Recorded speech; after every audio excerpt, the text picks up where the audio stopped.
Bismillahirrahmanirrahim. Alhamdulillah nahmaduhu wa nasta'inuhu wa nastaghfiruh wa na'udzu billahi min syururi anfusina wa min sayyiati a'malina. May yahdihillahu fala mudilla lahu wa may yudlil falan tajida lahu waliyyan mursyida. Asyhadu an la ilaha illallah wahdahu la syarika lahu wa asyhadu anna Muhammadan abduhu wa rasuluhu la nabiyya ba'dah. Allahumma shalli ala Muhammad wa ala ali Muhammad kama shallaita ala Ibrahim wa ala ali Ibrahim wa barik ala Muhammad wa ala ali Muhammad kama barakta ala Ibrahim wa ala ali Ibrahim fil alamin innaka Hamidum Majid. Amma ba'du. Ma'asyiral muslimin rahimani wa rahimakumullah, usikum wa nasihatin taqwallahi faqad faza man ittaqaa. Ada penjelasan berkaitan dengan kegiatan seseorang yang berkaitan dengan iman kita kepada Allah Subhanahu wa Ta'ala. Kelanjutannya dari pembahasan kitab tauhid itu judulnya la yudbahu lillahi bimakanin yudbahu fihi li ghairillah. Apa maksudnya? Kalau diterjemahkan menurut bahasa, tidak diperkenankan orang itu menyembelih binatang karena Allah. Tapi ada terusnya itu ya. Tidak diperkenankan seseorang menyembelih binatang karena Allah dimakani yudbahu fihi li ghairillah. Tapi tempatnya itu sering dipakai untuk kegiatan-kegiatan yang menentang Allah, jahiliyah. Kalau diterjemahkan dalam bahasa kita, itu binatangnya halal, dibeli dari duit yang halal, menyembelihnya karena Allah Subhanahu wa Ta'ala, membaca basmalah, tapi tempatnya dia cari-cari tempat yang meyakini tempat itu afdal. Apalagi tempat itu kemudian terkontaminasi dengan kegiatan-kegiatan yang non-muslim ya, yang dalam kitab ini disebut jahiliyah. Nanti ada orang menyembelih binatang yang halal tapi dia ingin penjelasan dulu dari Nabi karena tidak lazim. Kalau pakai bahasa kita sekarang, orangnya itu di sini, tempatnya di sini, binatangnya di sini, nanti dibagikan di sini atau dimakan di sini. Di sini itu maksudnya di tempatnya orang itu, bukan di masjid ini. Nah, ini kan akidahnya baik semuanya kan. Tapi dia cari tempat di mana Pak? Di sana tuh, di lereng gunung. Gunung mana itu? Nah, kalau gitu hafal semuanya kan. Itu gitu maksudnya ya. Kalau kita angen-angen betapa halusnya Allah Subhanahu wa Ta'ala itu memerintahkan manusia itu untuk betul-betul apa yang dilakukan itu karena Allah ya. Jadi ini menjadi sangat penting. Nanti di kitab yang lain ya, kitabnya judulnya Syarh Ushul Tsalatsa, ada penjelasan innallaha la yardha ayyushraka ma'ahu ahadun fi ibadatihi la malakun muqarrabun wa la nabiyyun mursalun. Jadi Allah itu tidak ridho kalau Allah itu disyirikkan ya dengan benda-benda dan barang-barang, apakah itu dengan malaikat sebagai makhluknya Allah yang terdekat ataukah dengan Nabi sebagai orang yang diutus oleh Allah. Lalu uraiannya, kalau Allah tidak ridho maka kita juga harus tidak ridho adanya kesyirikan itu di dunia. Sehingga yang begini saja itu kalau menurut pikiran orang awam sepertinya tidak ada masalah, tapi ternyata diungkap ada beberapa yang harus diberi penjelasan supaya akidahnya tidak. Saya bacakan keterangannya, ada 4 halaman, 4 baris, bukan 4 halaman. Fi hadzal bab fafil babis sabiq, di bab yang sebelumnya, berarti waktu itu kita bahas di bulan November. Dzikra adzabhu li ghairillahi. Yang dibahas itu orang yang menyembelih binatang bukan untuk Allah. Kalau itu jelas ya. Kemarin dibahas itu menyalahi kul inna sholati wa nusuki wa mahyaya wa mamati lillahi rabbil alamin. Lalu waktu itu yang dibahas wa mahyaya, hidup manusia itu ya. Hidup kita ini punya apa? Apa punya Pak? Sehat ini semuanya. Pikiran cerdas, punya rumah, punya kendaraan, punya. Itu kalau dalam sudut pandangan akidah tidak boleh dipakai untuk menentang Allah. Karena itu adalah lillahi rabbil alamin. Ditambahi lagi ayatnya la syarika. Tidak boleh dipakai untuk apa? Syirik. Nah, itu bab yang sebelumnya. Makanya bab sebelumnya itu dibahas, mudah-mudahan jangan tidak lupa ya.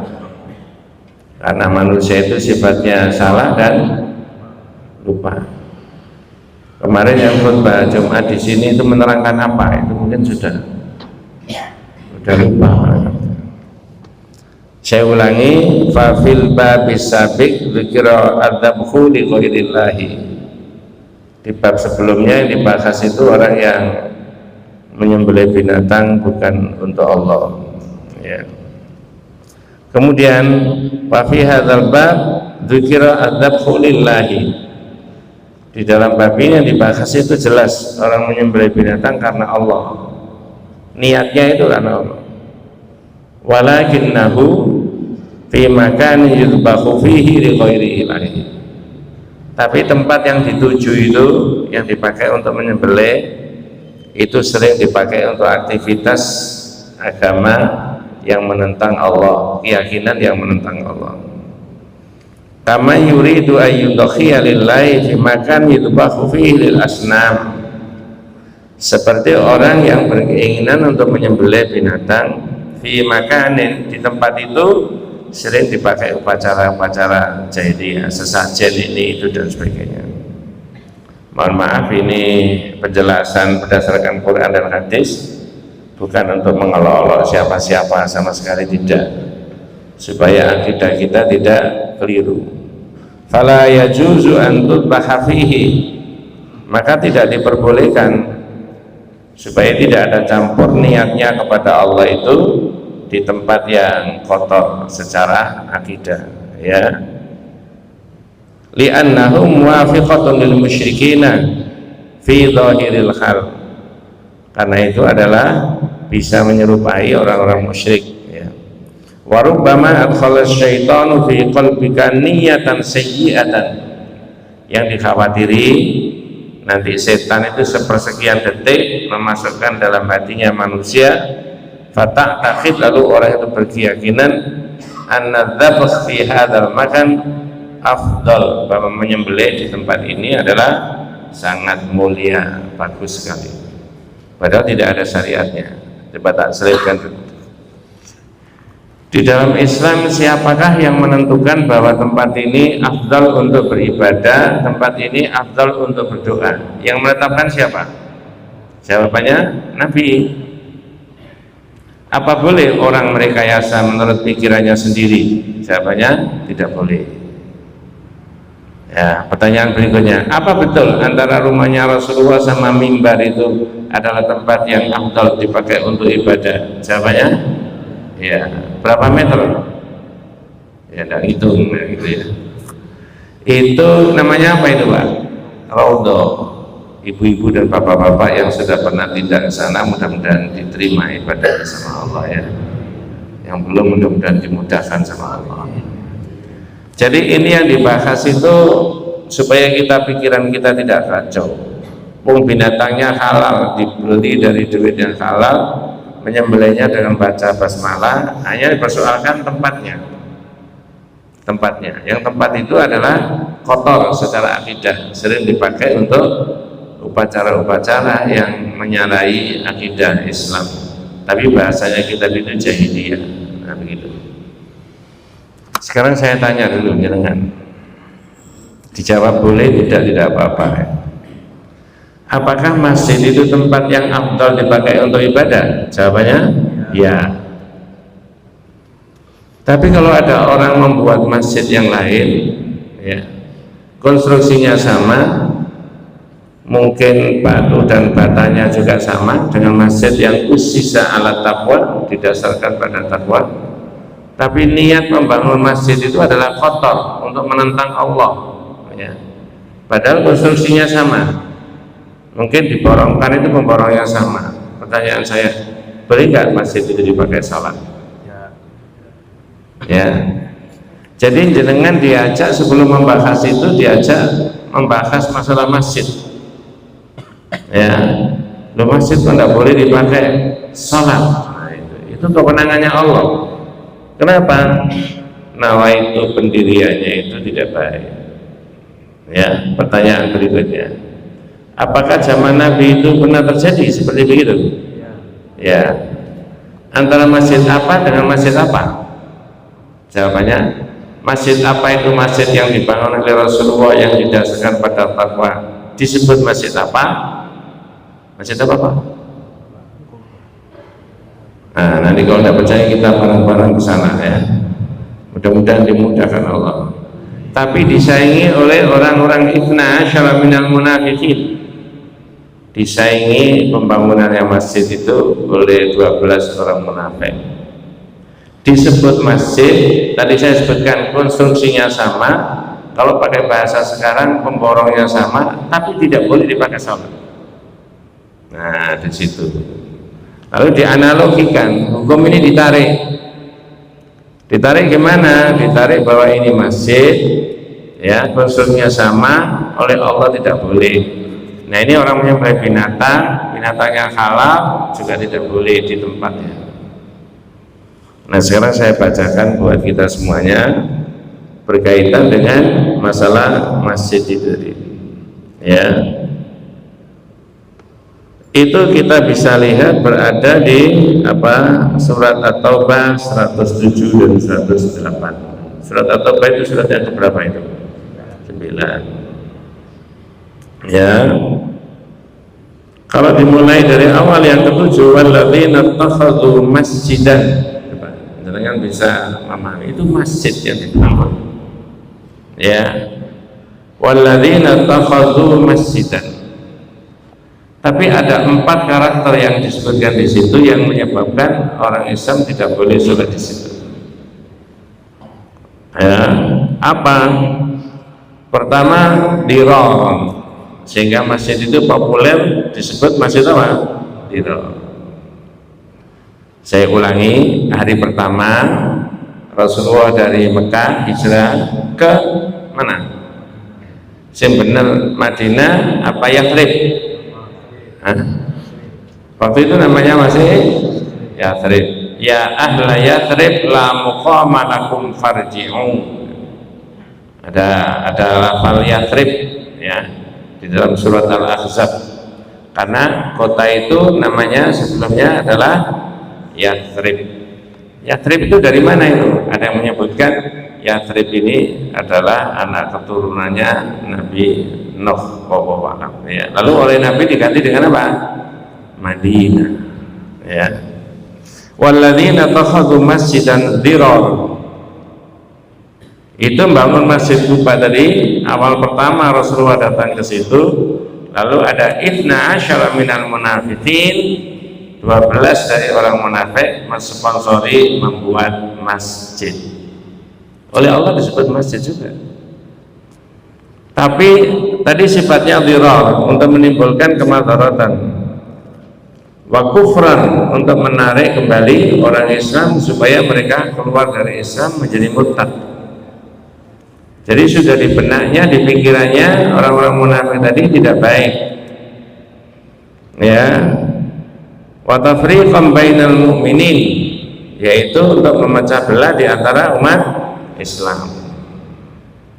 Ya, ini menurut saya bahwa tidak ada lain kecuali Masjid Hira ya saat itu, yang lain sudah tidak ada. Ya. Kemudian wa irsad liman kharaballaha wa rasulahu, dan masjid itu juga dipakai untuk semacam pertemuan posko untuk menunggu orang yang akan memerangi Rasulullah SAW. Jadi niatnya membangun tidak itu maunya. Ada 4 poin tadi. untuk menimbulkan kemadaratan di kalangan umat Islam, untuk menarik kembali supaya mereka jadi kafir, yang ketika memecah belah di antara umat Islam, kemudian semacam posko untuk menunggu orang-orang yang akan memusuhi Allah dan Rasulnya.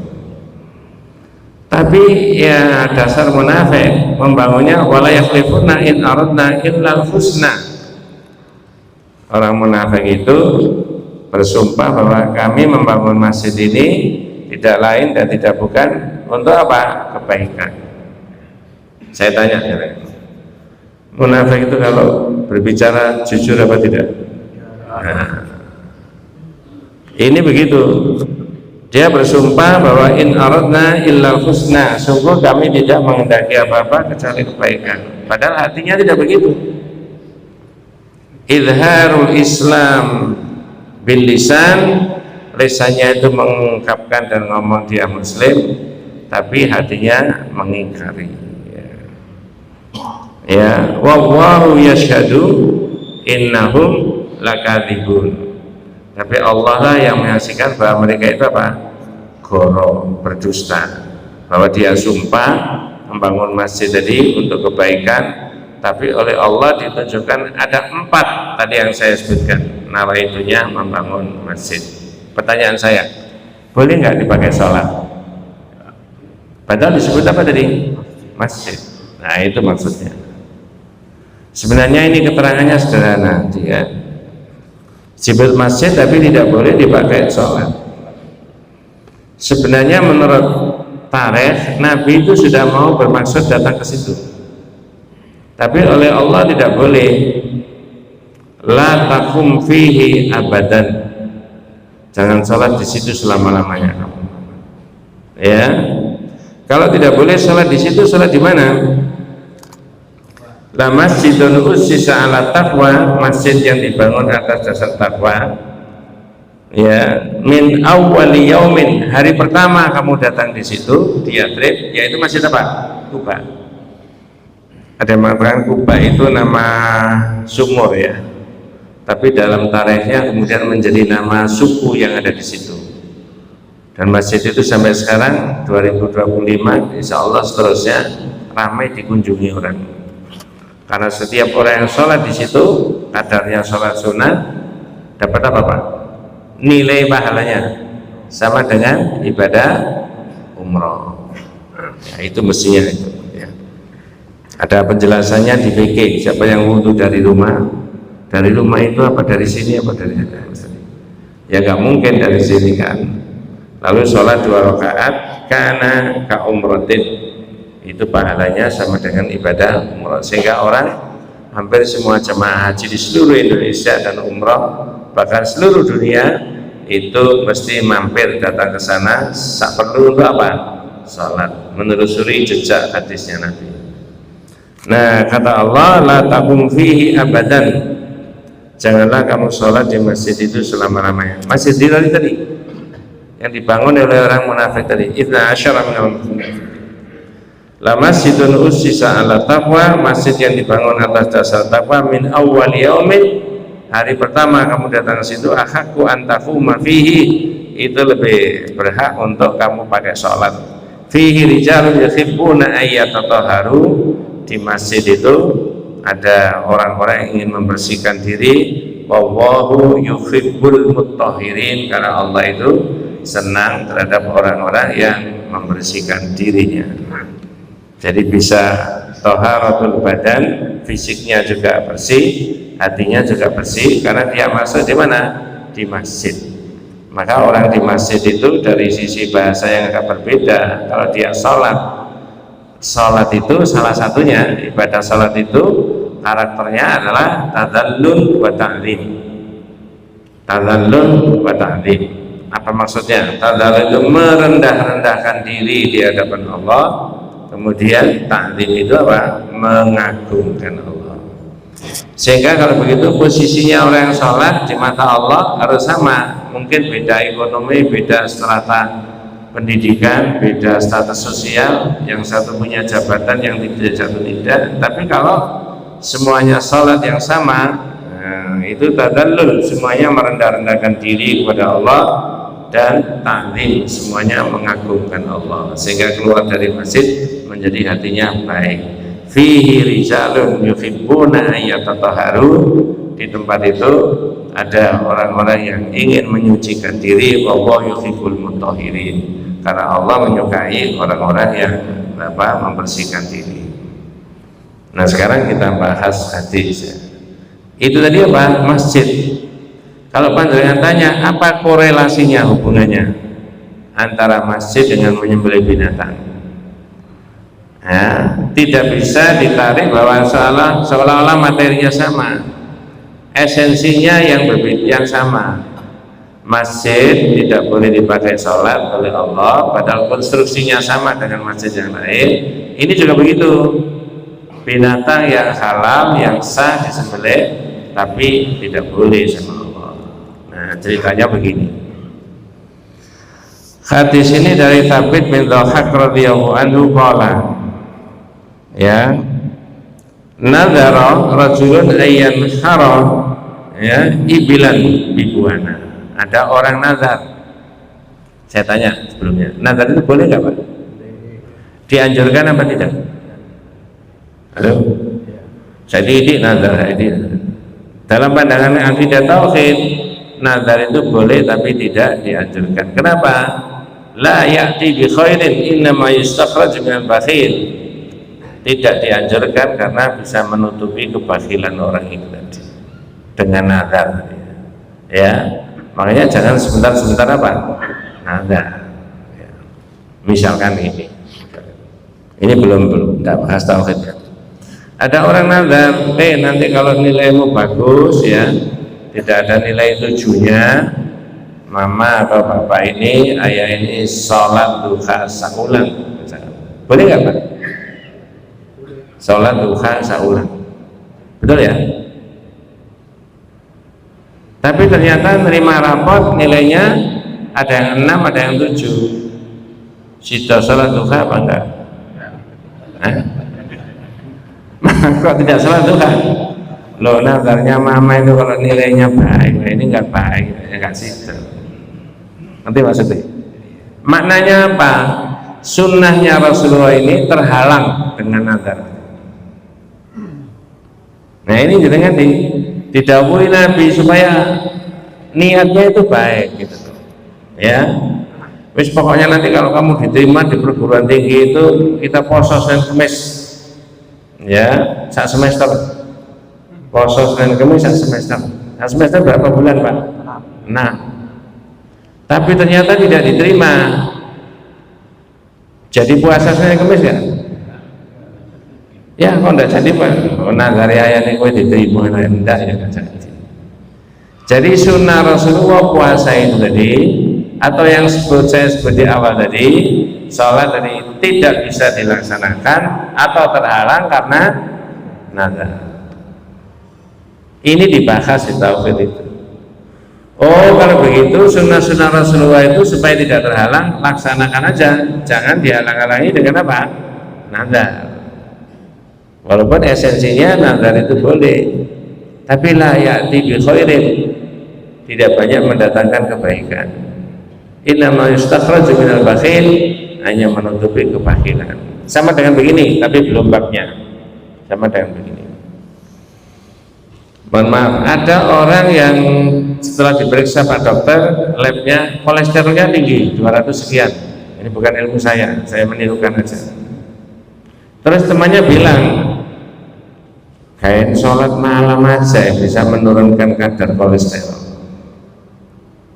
Lalu diikuti sholat malam gedu, ya, bisa juga 1 bulan tidak putus-putus sholat malam tadi. Nama itunya apa? Menurunkan kadar kolesterol. Boleh nggak Pak?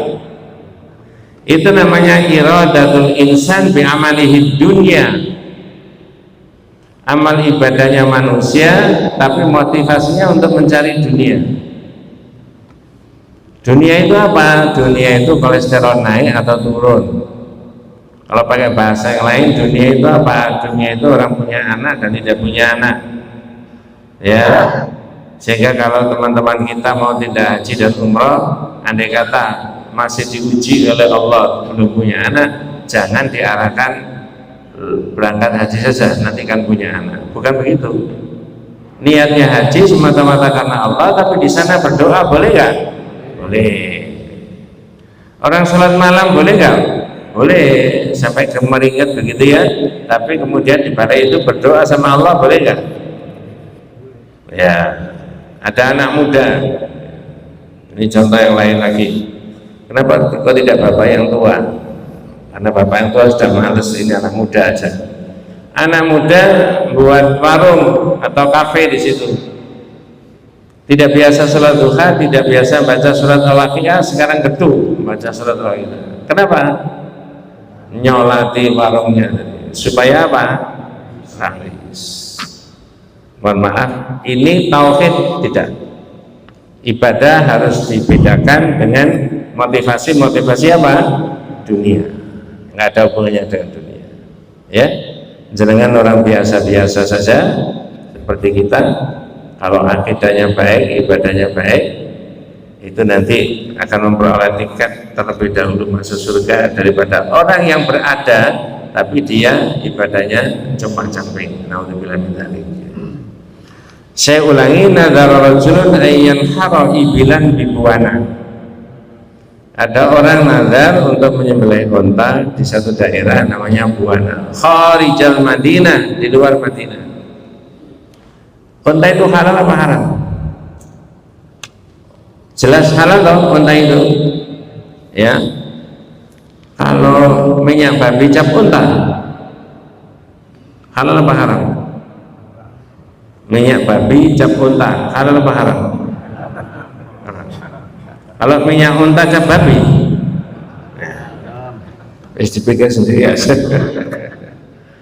Orang ini tidak lazim bu, rumahnya di sini, dakhilal Madinah, di dalam Madinah, tapi dia menyembelih unta di sana di Buana. Kharijal Madinah, fasa'ala Nabi sallallahu alaihi wasallam. Lalu orang itu tanya sama Nabi. Nabi, saya itu nazar menyembelih di sana loh di Buana. Sebelum orang itu dijawab oleh Nabi, Nabi balik tanya sama orang itu tadi. Nah ini motivasinya. Jadi Nabi caranya memberi penjelasan agama banyak dengan cara-cara begini. Saya ulangi, orang itu tanya fasa'ala Nabi ya sallallahu alaihi wasallam, lalu orang itu tanya sama Nabi. Faqala, kemudian fasa'alahu Nabi sallam, lalu Nabi bertanya sama orang itu. Kenapa orang itu kok tanya dulu sama Nabi? Karena yang dilakukan itu tidak lazim. Rumahnya di sini, mau dimakan di sini, ya taruhlah yang mau disembelih tadi, diniatkan kepada Allah, tapi menyembelihnya cari tempat yang namanya Buana tadi. Nah, kemudian Nabi mencoba meyakinkan orang itu, Nabi tanya sama orang itu, kana fiha wathanun min awthanil jahiliyati yu'bad. Pak, ini apakah di sana itu ada berhala-berhala jahiliyah? Nah ini Rasulullah itu tanya, motivasinya apa? Hal kana fiha wathanun min awthanil jahiliyah. Kalau diterjemahkan yang lain lagi, wong sampai itu rumahnya sini, niatnya itu nyembelih di sini ya bisa. Ngapain di sana? Apakah di sana itu ada wathanun min awthanil jahiliyah yu'bad? Ada berhala-berhalanya enggak? Orang itu menjawab, lah, tidak ada Nabi, bersih. Nabi tanya lagi, hal kana fiha inda min ayatihim? Apakah di sana itu ada upacara-upacara jahiliyah? Jadi bendanya, barangnya tidak ada, tapi ritualnya apa masih ada? Lalu orang itu menjawab, lah, tidak ada Nabi. Ya. Karena bersih tadi. Nah, sekarang saya lanjutkan hadisnya, nanti saya tanya. Nabi bilang gini, aufi bidadrika fa innahu la wafa'a li nadrin fi ma'siyatillahi wa la fima la yamliku ibnu Adam. Kata Nabi, oh kalau begitu tunaikan nazarnya sampean, karena sesungguhnya tidak boleh nazar terhadap sesuatu yang manusia itu tidak mampu melaksanakan, atau nazar yang ada kandungannya maksiat. Nah sekarang saya tanya, saya ulangi pakai bahasa Indonesia. Orang ini menyembelih onta di kharijal Madinah, di luar Madinah. Fasa'alan nabiyya, lalu orang itu tanya sama Nabi. Faqala lahu nabiyyu, lalu Nabi tanya sama orang itu. Jadi bolak-balik gitu. Pertanyaannya Nabi dua, hal kana fiha wathanan min awthanil jahiliyyah yu'bad? Pak, di sana ada berhala-berhalanya jahiliyah? La, enggak ada. Hal kana fiha aidan min a'yadihim? Ada upacara-upacara jahiliyah? La, tidak ada. Tapi kemudian kata Nabi, aufi binadrika, kalau begitu tunaikan nazarmu. Fa innahu la wafa'a li nadrin fi ma'siyatillahi wala fi ma lam yamliku ibnu Adam. Sesungguhnya sampai tidak boleh menunaikan nazar yang secara zahir tidak mampu melaksanakan, dan tidak boleh nazar maksiat. Pertanyaan saya setelah saya bacakan hadis dari Thabit bin Dhahhak tadi, ya, riwayat Abu Dawud. Pertanyaannya, apakah Nabi membolehkan orang menyembelih unta di Buana tadi? Jawabannya, halo? Saya sudah ngoyo-ngoyo terangkan sampai tambah ini 2 kali kok. Boleh apa tidak? Boleh. 2. Apakah bolehnya itu boleh mutlak apa boleh bersyarat? Bersyarat. Apa syaratnya tadi Pak? 2 kata Nabi. Pertama, orang itu tidak mampu melaksanakan, kalau nazar tidak boleh. Yang kedua, kalau nazar maksiat. Cuman di sini masih diberi penjelasan oleh Al-Utsaimin.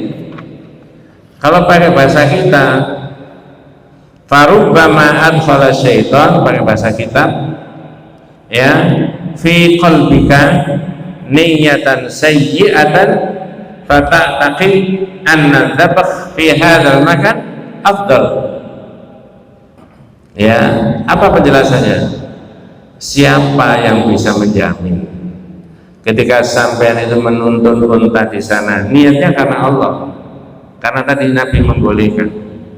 Ketika unta itu sudah disembelih dengan membaca basmalah bismillahirrahmanirrahim, diniatkan kepada Allah, lalu dikuliti di sana untanya, sepersekian detik ada setan yang memasukkan niat yang tidak baik di dalam hati kita. Pertanyaan saya, mungkin nggak begitu? Itu tadi penjelasannya dalam bahasa kitab. Farubbama adkhala syaitan, siapa yang menjamin kalau setan itu bisa memasukkan niat yang tidak baik? Niatan sayyi'atan, niat yang tidak baik. Fata'taqid, lalu sampai berkeyakinan anna dzabh fi hadzal makan afdal, bahwasanya menyembelih di tempat ini afdal. Tidak ada yang bisa menjamin. Kalau begitu sebaiknya dilaksanakan apa tidak? Untuk at-taghdzir, berhati-hati, fil wuqu'i, supaya tidak terjumus fil khata', di dalam kesalahan. Untuk berhati-hati supaya tidak terjumus dalam kesalahan, sebaiknya nazar itu dilaksanakan menyembelih di sana atau tidak jadi? Jawabannya untuk berhati-hati. Jawabannya sebaiknya tidak jadi. Nah, saya pernah ditanya jamaah di sana di mana-mana Masjid Nurul Islam, ya, Ustaz, saya itu punya keris sak lemari. Ini yang sepuh-sepuh paham tuh maksudnya? Keris sak lemari. Ya zaman dulu itu ada entah mbah kita apa buyut kita itu ngoleksi itu. Tapi karena sekarang itu sudah zamannya kayak begini, sudah banyak orang ngaji, sudah banyak orang beri penjelasan, lalu banyak orang cerita tentang historisnya pembuatan keris ini, kenapa dipakai senjata saat itu. Tapi sekarang saya nggak ada niat kotor di situ, nggak ada. Misalkan tiap satu surah terus saya mandikan, boleh nggak? Nah, yang ditanya saya, boleh apa tidak? Kalau mengacu pada ini, saya jawab seperti itu. Pakai bahasa Indonesia, siapa yang menjamin, Pak? Ketika sampai mengumpulkan kerisnya tadi, airnya sudah disiapkan itu, ditambah dengan bunga apa itu? Ada kemungkinan pakai begitu nggak Pak? Mohon maaf Bapak-bapak, ini adalah akidah. Ya, ini adalah keyakinan kita. Karena di tempat lain ada seorang bapak yang ngotot pertanyaannya. Saya bilang ini pendekatan iman akidah. Pakai rasional juga bisa, pakai teks dilala dalil juga bisa. Lalu bapak yang tanya di Masjid Nurul Islam tadi, saya jawab tidak boleh. Walaupun dohirul hal, dohirnya antum itu sudah tidak punya niat apa-apa, murni, hanya melakukan tradisi zaman dulu. Saya jawab seperti itu. Farubbama adkhala syaitan, barangkali setan itu memasukkan di dalam hatinya seseorang, lalu orang itu berkeyakinan bahwa begini ini adalah baik. Terus saya tambahi dengan ilustrasi begini. Saat itu adalah satu surah hari Ahad, orang kerja bakti. Tapi seorang A tadi, bukan siapa-siapa, tidak ikut kerja bakti, tapi kemudian dia punya ritual memandikan apa tadi? Keris. Tapi sudah nggak ada niat apa-apa, hanya melestarikan apa? Tradisi. Besoknya hari Senin ketemu sama temannya, loh, ente kok nggak ikut kerja bakti? Dijawab, oh saya kan memandikan keris kemarin. Terus temannya tadi bilang gini, oh iya memang bapakmu dulu sukses, nenekmu gara-gara begitu. Berarti yang ngomong ini adalah bisikan apa tadi? Setan. Jenengan dan saya tidak boleh nyetan-nyetan manusia Pak. Tapi dalam iman kita ada nggak setan yang terdiri dari unsur manusia? Ada. Tidak boleh menyetan-nyetan orang. Dan jangan kalau kita menunjuk-nunjuk menyetan-nyetan orang, dia akan jawab, sesama setan jangan saling menunjuk-nunjuk. Ini iman, ini akidah. Orang mau menerima ya terserah, tapi tidak adalah ya terserah. Ya, tapi harus diuraikan, dijelaskan. Kalau ditarik hadisnya ini tadi, surat At-Taubah maupun hadis Thabit bin Tofak ini ditarik sekarang 2025, itu bisa hanya bukan orang menyembelih binatang. Mohon maaf, orang berdoa, orang mengaji, orang membaca sholawat di tempat-tempat yang dianggap itu tempat itu afdal, padahal tidak ada hukum syariatnya. Kalau yang kaitannya dengan menyembelih binatang sudah jelas, jadi dalilnya ada. Rumahnya di sini, rumahnya di Surabaya sana atau di Lamongan, tapi datang ke Malang sana, di lereng gunung apa tadi Pak? Amin. Saya bisa ngomong tapi saya tidak tahu di sana ada aktivitas apa di sana. Bahwa menyembelih di sana, berdoa di sana, ngambil barang dari sana, ini afdal, itu adalah bagian dari bisikannya setan dan itu tidak diperkenankan. Jadi Islam itu mengajarkan kepada kita akidah yang betul, salah satunya sampai sehalus itu. Wong ini milik saya sendiri, saya beli dengan cara yang halal, tapi kenapa kok tidak diperbolehkan? Nah itu tadi jawabannya. Ya, ada yang dibahas Pak? Ya, kalau ada yang dibahas, monggo ditambahi atau bisa dari materi yang diberikan tadi. Oke. Tapi terkait dengan masjid, dengan masyarakat ada sesuatu masjid tapi masjid. Kalau ada perbedaan dari sisi furu'iyah yang tidak usul, menurut saya tidak termasuk bagian dari ini. Saya mau beri contoh itu tidak enak, nanti khawatir menyinggung orang, tapi nggak apa-apa ya. Halo? Nanti pada waktu ngaji lagi pulang semuanya. Ini nyata, real. Saya ditanya orang, Ustaz ini ada masjid, lalu sebagian bangun masjid sendiri di sana, gimana itu hukumnya? Kenapa kau bangun masjid sendiri kalau sudah ada masjid? Ya tidak sependapat dengan yang ada. Oh tidak sependapat boleh, tapi harus saling menghargai. Yang menonjol apa tidak sependapatnya? Mohon maaf, mudah-mudahan tidak salah paham. Setelah sholat subuh, tahiyatul masjid, setelah adzan. Waktu setelah adzan sampai iqamat, ini kadang-kadang ada yang 10 menit, ada yang 15 menit, betul Pak ya? Pertanyaan saya, itu menurut sunnah Nabi dipakai untuk apa? Berdoa loh. Ada dalilnya, la yuraddu du'a bainal adzan wal iqamah. Doa antara adzan dan iqamah itu tidak, sehingga ada masjid, dan itu di mana-mana. Dan itu setelah mulai zaman Nabi juga begitu. Hanya saja teknologinya sekarang kan ada timernya itu kan, dulu tidak ada. Tapi ada sebagian di antara pengelola masjid itu, mohon maaf, itu kemudian ngambil mic. Apa yang dilafalkan Pak? Saya mau menirukan tidak enak. Akhirnya yang lain tidak nyaman.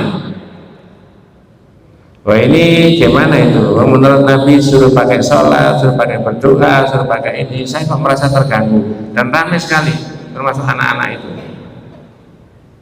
Lalu atas inisiatif dan jiwa besar sesama saudaranya kaum muslimin tadi, lalu memisahkan diri membuat masjid sendiri.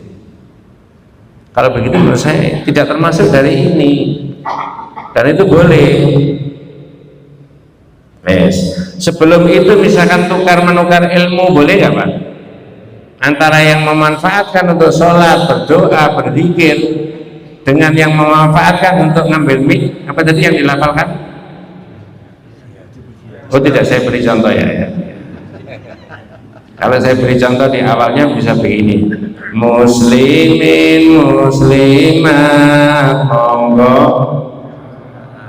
Nah, sampai hafal. Saya tidak mengolok-olok Pak, tapi saya mendudukkan, menjelaskan yang disunahkan oleh Nabi supaya orang itu berdoa. Wabil khusus kalau itu subuh adalah itu di sholat 2 rakaat qabliyah, betul Pak ya? Nilai pahalanya, tapi ini begini, lalu buat masjid sendiri, itu mungkin yang dimaksudkan ya. Bagi saya nggak masalah, cuma ukhuwah harus tetap ada, itu loh, sesama saudara. Tukar menukar ilmu boleh nggak? Boleh. Imam Syafi'i itu menyampaikan ke Imam Ahmad bin Hanbal, antum a'lamu bil hadits minni, sampai itu lebih alim tentang hadis daripada saya. Coba, antum itu lebih alim hadis dibandingkan saya. Faida ra'aitumul hadis as-sahih fa'alimuni, kalau sampai tahu ada hadis sahih beritahu saya. Itu maknanya mau sharing ilmu, sharing. Ini para ulama dengan watak yang begitu. Mohon maaf, bukan saling menjatuhkan, mengolok-olok, enggak. Tapi karena ini sesama saudara, antum kok begini bagaimana? Menurut sunnahnya Nabi. Makanya orang Islam itu dididik untuk berjiwa besar dengan cara apa? Dengan cara mengikuti yang terbaik. Itu berkali-kali sudah saya sebutkan. Kalau tidak salah khutbah Jumat juga pernah saya sampaikan di sini. Salah satu daripada nilai tauhid itu adalah orang Islam itu harus bisa menerima yang baik dan benar. Bahasa Qur'annya yastami'unal qawla fayattabi'una ahsanah. Ulaika alladzina hadahumullah wa ulaika hum ulul albab. Jadi kalau dibaca mulai dari awal, orang yang menjauhi tauhid dan hanya kembali kepada Allah, walladzina istanabut tauhid ayyabuduha wa anabu ilallah lahumul bisyra fabasyir ibad. Orang itu akan dapat kabar gembira, maka berikanlah kabar gembira kepada umat. Siapa mereka? Watak umat Islam itu adalah apa? Yastami'unal qawla, mendengarkan pendapat, ide, gagasan, fayattabi'una ahsana, lalu mengikuti yang terbaik. Kalau diterjemahkan ayat itu tadi, jamaah yang ngaji di sini boleh nggak ngaji di tempat yang lain? Boleh nggak ngaji di tempat yang lain lagi? Terus sikapnya gimana? Mengikuti yang terbaik, bukan mengikuti yang sesuai dengan organisasinya, mazhabnya, etnisnya, tapi mengikuti yang terbaik. Fayattabi'una ahsana. sana itu bagus Pak, ada dalilnya, ada ini, diberi penjelasan, dan itu yang betul. Jadi dasar kita bukan karena mayoritas dan minoritas, tapi dasarnya pakai dilalah. Nanti mudah-mudahan Allah memberi umur panjang kepada kita semuanya ya. Ini mau dikhatamkan itu butuh waktu sekitar 4 tahun lagi Pak ya. Mudah-mudahan kita diberi umur panjang ya. Lalu ganti syarhul masail, syarhul usuli thalatha. 3 prinsip yang diterangkan oleh Nabi, oleh penulis kitab Tauhid itu berdasarkan hadis Nabi. 3 prinsip itu apa? Berkaitan dengan yang saya sebutkan tadi, mendengarkan lalu mengikuti yang terbaik. Orang Islam itu wajib berilmu tentang apa? 1, Allah, ma'rifatullahi.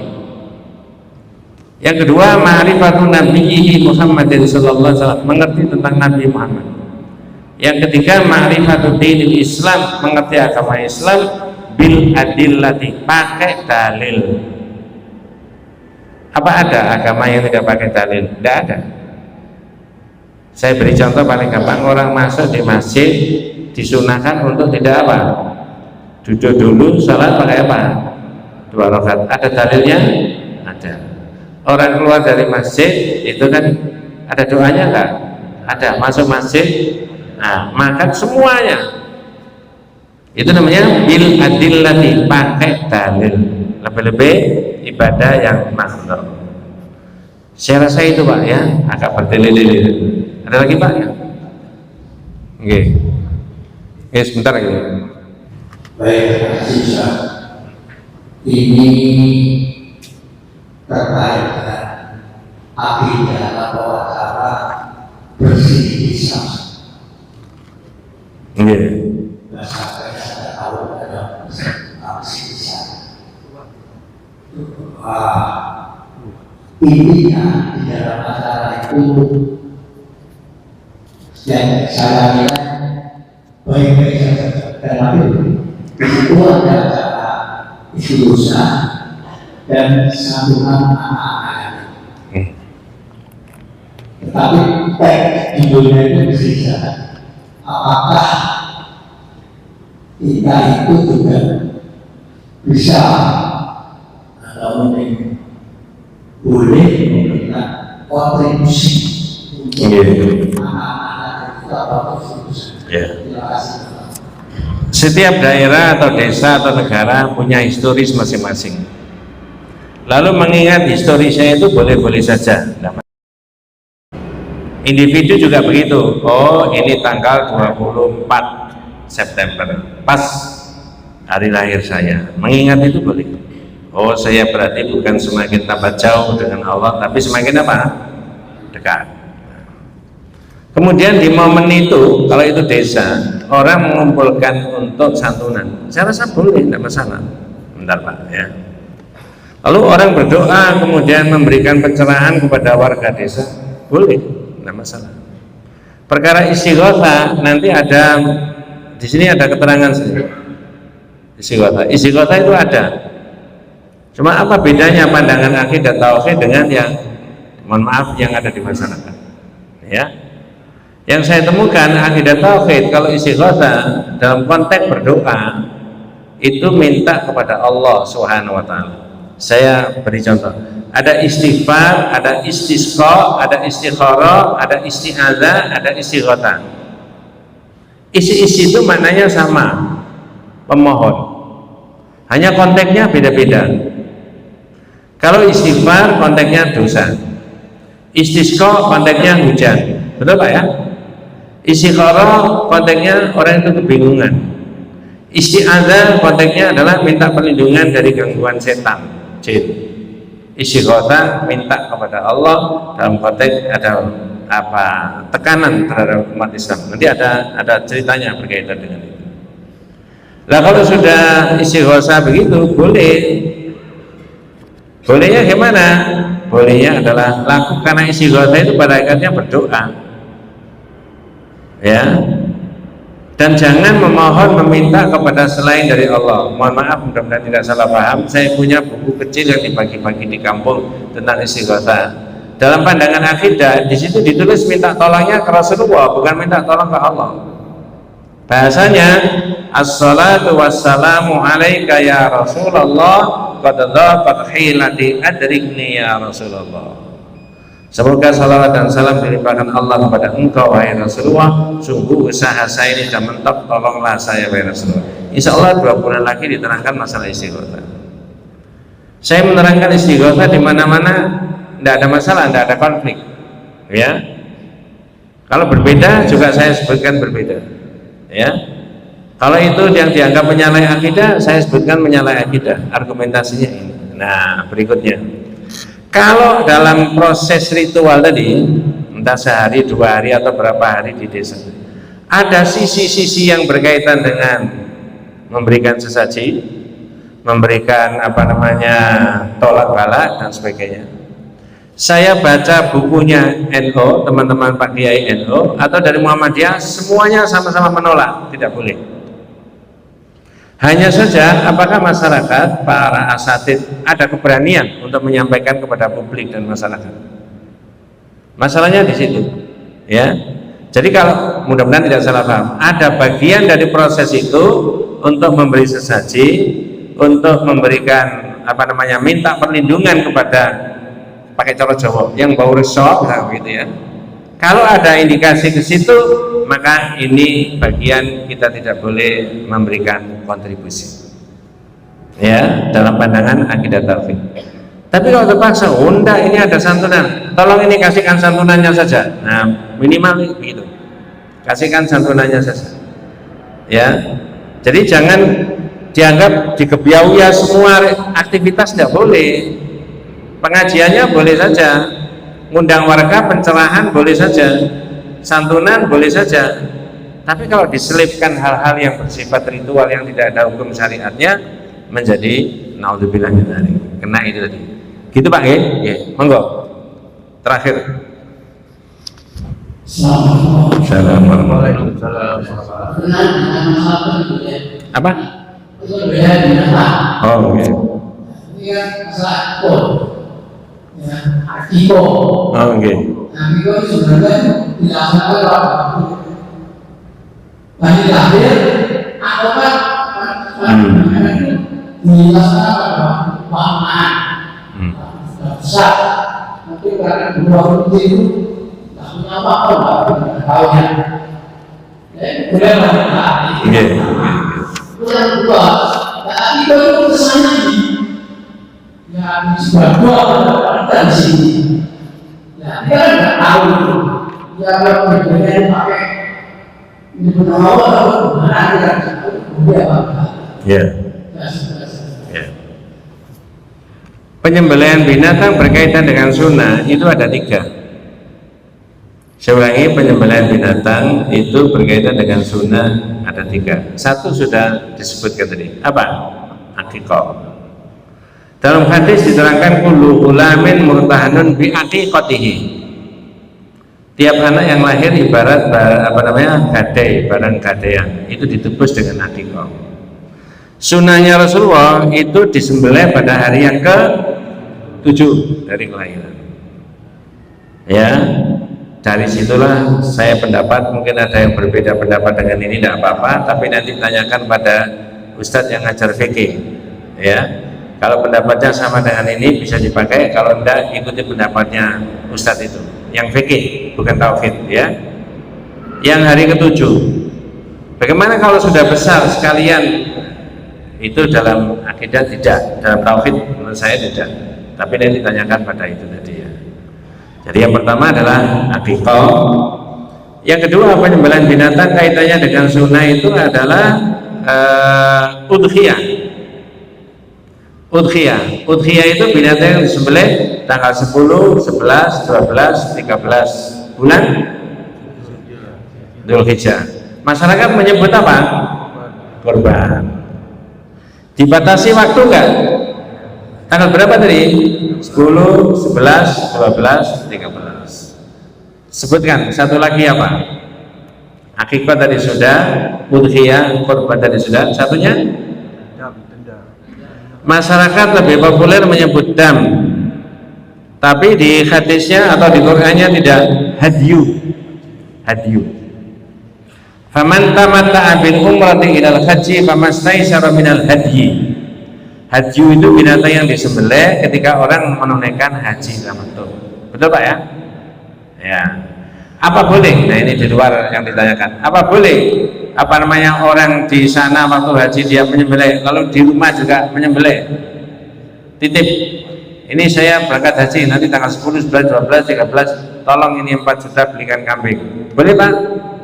Boleh. Ini beda nggak esensinya? Beda. Yang di sana itu kaitannya dengan haji, yang di sini tidak ada kaitannya dengan haji, udhiyah.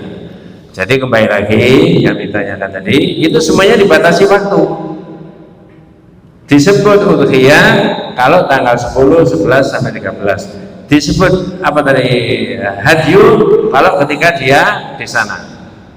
Tanggal 10 sama dengan tadi. Disebut dengan akikah kalau hari yang ke-7.